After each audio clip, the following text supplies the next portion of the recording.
Talk about the games happened on Tuesday, January 4th. We have 5 games. The first game is the Grizzlies, who has 5 games. They already played their first back-to-back. They still have 3 games left. Beat the Cleveland Cavaliers 110-106. All the guys are pretty young, so nobody's really resting for a back-to-back, but who knows? Maybe Saturday, Sunday back-to-back, somebody's going to rest. Jaren Jackson Jr., 30 minutes. Scored a bunch, good efficiency, but this game, no defensive stats. Had 1 steal still. Steven Adams. Steven Adams will be a great stream this week. 11 rebounds and a block. Desmond Bain keep it going. Only took 10 field goals this game. 11.7 assists, a steal and 2 blocks, 5. Did a bit everything at 3 threes. Dylan Brooks going to be back. And with Dylan Brooks back, Desmond Bain obviously going to suffer from a usage perspective, but the minutes is always there. So if he can do other stuff like this, that'll be great. And Ja Morant, keep it going. Only took 1 3 this game, 2 steals and 2 blocks, 26 points. He has been pretty good coming back from the knee injury. I thought he's going to be, kind of like last year when he had that ankle injury, he came back. Wasn't the same. With this injury, he seemed pretty okay. Brandon Clark and Tyus Jones also were decent streams before this week started. Especially Brandon Clark had 9 rebounds, a steal, and 3 blocks, while Tyus Jones had 12 points and 1 steal with good efficiency. For the Cavs, they got Darius Garland back, and Darius Garland should have enough usage rest of the way. Took 26 field goals here, 10 assists, 27 points. He's going to be, from time to time, he's going to have efficiency issues, and I think 26 field goals is a bit too much. Maybe want to distribute a little bit more. But again, the lineup is like nobody can really create for themselves. So it's really Darius Garland. And he's going to have a bunch of turnovers as well. He only had 1 turnovers. But just look at the starting lineup. Jared Allen. I guess Iman Mobley could post up. But most of these guys, they need guards to set them up. Kevin Love is going to have a monster finish. Who would have thought the year where Cavaliers got like 4 players in 3 frontcourt players ahead of him, and he's going to play 28 minutes. I don't think anybody saw it coming, but he just put up pretty good lines every single. It took 18 field goals in 29 minutes. Maybe the second option. He's not going to give you defensive stats, but he's going to grab a lot of rebounds, hit a lot of threes, and be, good free throw shooter as well. And Kevin Payne goes with Darius Garland back. We'll see what happens when Rondo comes in. Are they?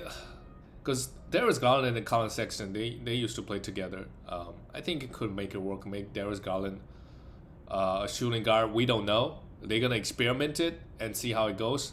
There's a possibility Rondo just gets 15 minutes a game, but we don't know. We just have to wait and see when that day does come, which will be pretty soon.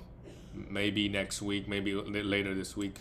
Depending on how fast he gets out, how good his immune system is, overcoming COVID. The next game is the San Antonio Spurs beat the Toronto. Well, Toronto's destroyed the Spurs, and Popovich really need to retire. Really wasting his time on a bad team, doing player development, and there's really nobody that's like a future superstar on this team. A bunch of young good players, but nobody is really gonna be a superstar. Devon Booker got the start, but again, due to a blowout, nobody played high minutes. Derrick White only got 22. So it's been a couple of games now where it just get blown out without Dejounte Murray. And guys' minutes just being very, very low. Devin Vassell, Keldon Johnson, like these guys, I probably prefer Devin Vassell over Keldon just because he brings more defensive stats than Keldon and probably more efficient than him as well. Keldon Johnson, you could have him, but he's not like a must-have. Jacob Poeltl, 19 and 12, 1 for 5 from the free throw line, very typical of him. But considering he did it in 22 minutes, it's pretty impressive. Derrick White, if you got Derrick White, you would expect him to go off without Dejounte, but every single game without Dejounte, I feel like it's been a blowout. Other than the Detroit game, where Bay hit a game winner. Every other game wasn't close, and Spurs just constantly getting destroyed. Brian Forbes, Trey Jones, yeah, those guys are not really fantasy relevant, even given the minutes. Raptors on the other side, all fantasy relevant players. They're all good. Led by Fred VanVleet, 32 minutes. Maybe it was due to a blowout. 32 minutes is still great. But the last couple of games, what I noticed is that they're not giving players crazy like 37, 38 minutes now that everybody's back. So I'll keep an eye on it. Maybe it's due to the blowout, obviously. Maybe they will get extra 2-3 minutes. But Nick Nurse used to give players like, I don't know, 37, 38. I'm pretty sure Fred VanVleet averaged like, let me just fact check myself, how many minutes he averaged last year versus lately. Oh yeah, he averaged 30.6 minutes. This season, he's been averaging 37.5. So I think it's just due to the blowout. I think. We don't know. Gary Trent Jr., 21 points and 2 steals and 3 threes. I mean, this is what he does now. Score some points, hit some threes, and get some steals. Don't expect him to get anything else. OG started at the center. Interestingly, Siakam was the power forward. Efficiency is a bit rough. 14 points, 2 steals, 7 rebounds. A decent game for an OG, and Siakam 18, 12, and 5. Siakam was being hot. He's a top 50 player, sure, but I would try to get rid of him. Do a 2-for-1, try to see if I can get a top 30 player. Scotty Barnes got the most minutes on the team, actually. So with him back, with everybody back, Scotty is not going to have good usage in terms of the number of shots he's getting. But this is not bad. 11 points, 9 rebounds, 8 assists. He's a guy that could do everything. Pretty, love this guy. I think he's going to be a good fantasy player in the years to come. If he can, I don't know, just improve his efficiency. He's already doing everything else. Like defensive stats, rebound assists, shoot threes. A guy that could do it all. So with everybody back, Chris Boucher still got 20 minutes. So if he got him, he could still have him. He could give you 1.5 blocks a game. That's pretty valuable. You don't find guys like that on the waiver wire all that often. But yeah, like with all the guys back, he's not gonna play over 25. I'm pretty sure. And the Raptors is going with this lineup where like OG is the center, Siakam is the power forward. So it's not gonna work versus every single team. Like versus Jacob Poeltl, sure, they might get killed on the board. They had 17. Well, that's not too bad. The rebound is like 50 to 52, because OG's got some freakish wingspan. Even though height might give up 2-3 inches, but he makes it well in his wingspan.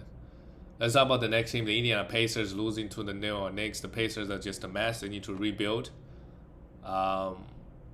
Justin Holiday was in some foul trouble, but he could still be a good stream, I think, in the next until guys come back.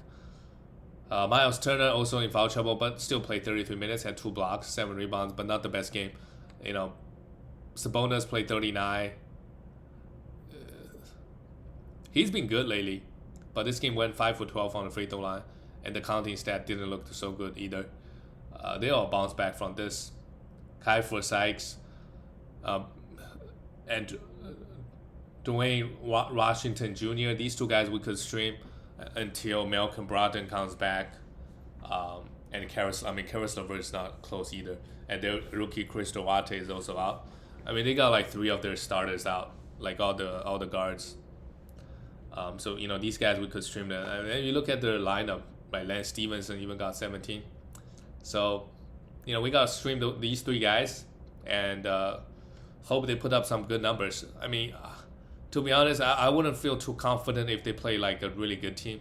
They're just gonna get blown out. But if they play like a Detroit Pistons team, then everybody has the potential to go off. Play 35 to 40 minutes. For the New York Knicks, Julius Randle cleared the protocol pretty quickly. He's got good immune system, pretty beefy dude, and came back, took some rest, and looked good. Sometimes it helps. 30 points, 16 rebounds, 4 assists, and a steal. 4 for 6 from the free throw line is not ideal, but overall, really good bounce back being. RJ Barrett, the counting stat looked pretty solid. 32 points, 8 rebounds, 3 assists, and a steal, and 2 threes. Good efficiency this game as well, but at any time, at any point in a fantasy season, if you can include RG Barry in a 2-for-1 to get a better value back, you always do it. And Kemba Walker is out, and look at that. Alec Burks is starting. Just like that. And who knows, when Kemba comes back, is he going to still start? Derrick Rose is still like a month out.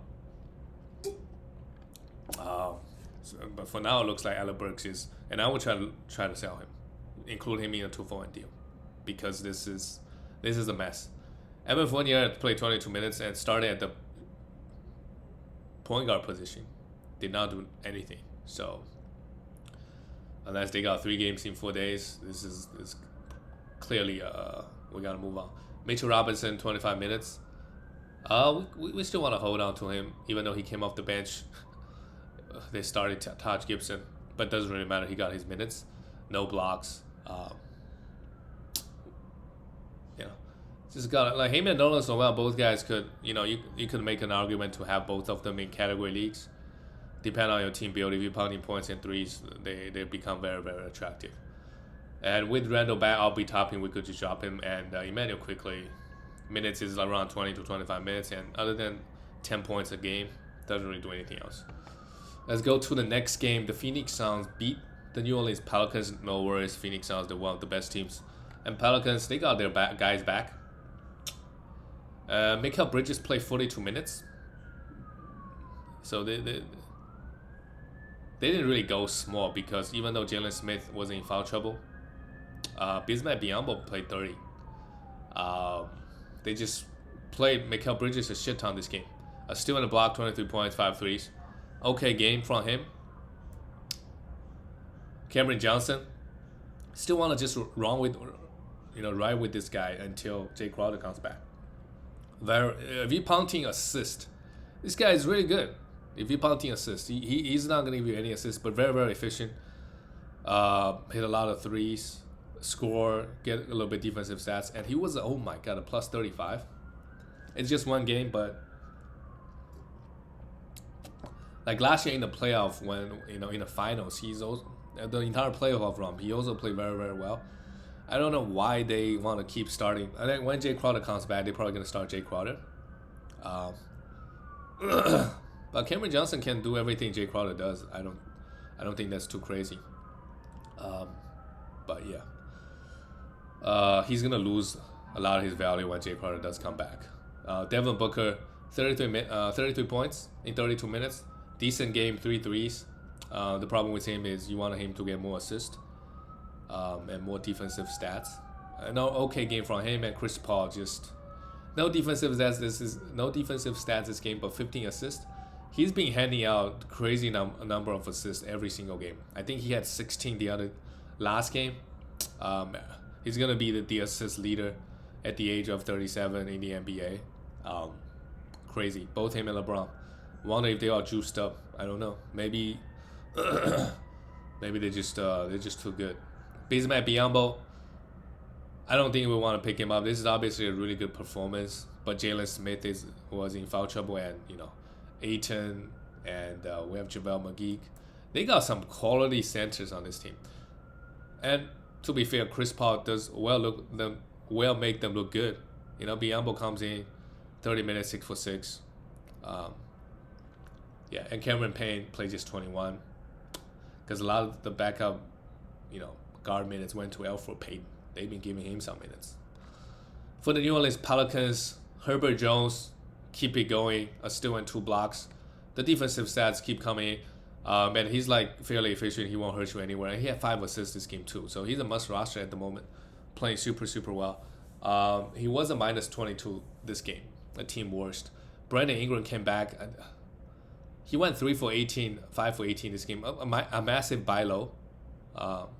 He should be like a top 50, 60 player. So if you can get like, trying to think of some. Like he's a top 50, 60 player. Like he doesn't get defensive stats, but the points, the assists, the rebounds are always there. Those are pretty hard to find on the waiver wire. So I'll make it to maybe I'll make a trade, to give up some defensive stats to get him, and then worry about it later. Because defense, especially steals, you could find them on the waiver wire. Blocks is a bit tougher. But if you got him, he greatly improves your points and assists and some rebound and some free throw efficiency, I suppose. He shot pretty poor, but he overall is a good free throw shooter. He's been very, very poor all season. I think at some point, right, he's gonna turn around, have a good stretch where he's gonna average close to 30 points with good efficiencies. But in and out of the lineup, getting COVID. I think, did he get COVID? Yeah. I don't think he got COVID. He got sore Achilles, right? Yeah. Hopefully he can stay healthy and put up some good numbers. Jonas Valanciunas just, continues to ball. Who knows when Zion is coming back? It's the same thing with him. You can get a top 30, 40 player. Otherwise, just write it out. He provides such a big rebound and field goal. He as a big man, he doesn't block that many shots, but it doesn't really matter. A lot of his value coming from his rebound and field goal. Like one of the biggest boosts if you consider those two combinations, the field goal and the rebound. Josh Hart, 37 minutes. The assist is always there. If he can just hit more threes and get more defensive stats, he'll be solid. Still like a top 80, 90 guy. Had the potential to even move up. And I think the assist is going to be the rest of the way. He's going to give you a full 5 assists. Devontae Graham, 28 points, 6 assists, one of his best games. He's been pretty bad also. But consider he's a point guard in the NBA playing 30-plus minutes. We'll have to think about rostering him, even though he's pretty bad. His field goal is pretty horrible. And I think we can move on from Nickeil Alexander-Walker. Obviously disappointing. Even Garrett Temple, he's just bad, I suppose. He's just bad. If you want to move on from him, sure. I thought he's going to have a great year. But that's not the case lately. And I just don't know if he can do it this season. Let's go to the next game. Last game of the night, the Kings and the Lakers. Lakers got another win. Great win for them. And after this game, let me refresh the standings. Yep, the Warriors are, the Lakers are 7th. They won 3 straight. Okay. That's good. The Kings, 10th seed. Okay. Harrison Barnes, 14 points, 6 rebounds, 5 assists, 1 for 3 from the free throw line. Be underwhelming. But if he gets dropped, I'll pick him up. But I wouldn't really buy low. I'm not gonna use a top 80 or 90 player to buy low on Harrison Barnes. He's probably just gonna be in that range also. Marvin Bagley, 12 rebounds. I mean, the only situation you really want him in category leagues is you try to win rebound. He doesn't give you anything else. Damian Jones got the start. In the short term, all the Kings guys, centers, Rashawn Holmes is out. Matsu is also out. So he should have 25 plus minutes. I guess also Alex Len exists. So they're gonna split the minutes. But Damian Jones is gonna get more, so you could stream him for some big man stats. But he fouled out. Didn't really grab a lot of rebounds or blocks. So I don't really know how much upside is really there. But I believe it will be a good stream yesterday because the Kings have, got a game on Tuesday. Tyrese Halliburton and De'Aaron Fox. And guess who went off this game? De'Aaron Fox. Still no defensive stats, but overall very, very efficient, had 30 points. He and Tyrese Halliburton are hurting each other's values in fantasy and in real life, obviously. And Tyrese took 10 field goals, just had 7 points, still had 9 assists. Both guys had 0 assists, which is surprising considering you're playing the Lakers. But guess what? Guess who had 0 turnovers yesterday? Russell Westbrook had 0 turnovers. So you ain't getting no steals from him yesterday. Usually he give away, he averaged 5 turnovers a game. But they gotta do something. Tyrese Halliburton just does everything better than De'Aaron Fox on most nights. If you just look at the stats and look at the game, Tyrese is a much better shooter than De'Aaron Fox. De'Aaron Fox got speed, that's for sure, but he can't really shoot. He's like a Russell Westbrook, very, very, very inefficient, but got speed. Tyrese Halliburton is more controlled, but yeah, if you own either guy, you probably want one of them to get traded. And Buddy Hield, glad we held on to him, and I really tried to sell him after this game. Really try to sell him. You just don't know how many minutes he's going to play next game. He played 33, had a great game, 26 points, and still on the block with 7 threes. That's great. But over the last week, he played like 20 minutes for two games in a row. So you just don't know. You just don't know well, how many minutes he's going to get. Is he going to get consistent 28 minutes? Maybe he may be not. You know, not Tyrese Halliburton. Terrence Davis was out. Who knows? He could come in, take some of the Muddy Hills minutes away. You just don't know. For the LA Lakers, Malik Monk is playing very well. I think he's worth picking up. He can give you some points and threes. He did it again this game. 24 points and still in the block. Had 6 threes. And look at Taylor Horton Tucker go. He also had a great game versus the Kings. 33 minutes, 19 points, 2 steals, 6 assists. One of his best gaming weeks. But you can't really trust these two guys. If you can sell Malik Monk for any value, I would. Just don't think he can sustain this. LeBron James, can he be the number 1 player? I had my doubts, but he's still putting up big numbers every time he plays. And this season, look at the free throw. He's like a 77-78% free throw shooter this year. That's a big improvement. Last year he was 70 or 69th. 69%, something in that range, low 70s, high 60s. 77 is a huge improvement, and he's been getting a lot of defensive stats this year as well. The assists decreased, but everything else went up, and most importantly, after some early season struggle like injuries, he's been fairly healthy and played 27 games. That's more than a lot of the guys, like more than Jimmy Butler, more than Joel Embiid, more than Kristaps Porzingis, more than Paul George. So we'll see if he can keep it. I still have my doubts. So for now, if you can get Jokic, if you can get Curry, maybe Harden is another guy I'm thinking of. You do those trades, but all the other guys in the top 10, they're also very injury prone, so I wouldn't touch them. LeBron might be healthier than them rest of the way. And Russell Westbrook, we gotta talk about the 0 turnovers. That's really great, but 5 for 8 from the free throw line, 7 for 19, two assists. Maybe that's why he wasn't facilitating that much. So 0 turnovers. I don't know. And he was a plus 17 this game as well, so good for him. And Taylor Horton Tucker, good for him as well. Sometimes you just need a little bit. You just need one good game to keep going. So if Lakers got a good schedule, you could stream Taylor Horton Tucker. You just hope he plays well, but they obviously need to have a good schedule to begin with. And Carmelo Anthony played just 17 minutes. A lot of the minutes went to Taylor Horton Tucker, but who knows? Next game, Melo might be getting 30 and Tucker might getting 20 minutes. So I wouldn't count on it. For them to play consistent minutes. So you really only stream them when they have a good schedule. And Dwight Howard came in, had a good game, 21 minutes, had 14 points and 14 rebounds, 14 points and 2 steals. But obviously don't trust that either.